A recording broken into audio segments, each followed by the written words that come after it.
సిరగట్టి ఊళ్ళోకి వచ్చనమ్మా చాలారి పూలు పెట్టి జాతరులు తెచ్చనమ్మా తంగేడు పూలు పెట్టి కంకాణ దూకేనమ్మా ముక్కు ముక్కెర పెట్టి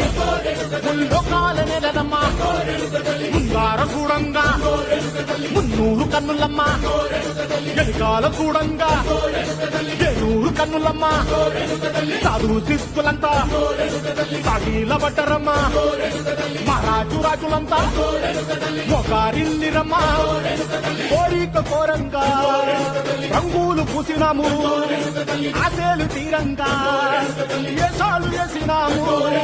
నీకన్నా పెద్ద దిక్కులో కాన ఎక్కడుంది నైవేద్యం పెట్టంగా మా కాడ ఏమిటుంది మనలన్నీ అడగించి మన నీయవే తల్లి కన్నా బిడ్డలను కాపాడలే తల్లి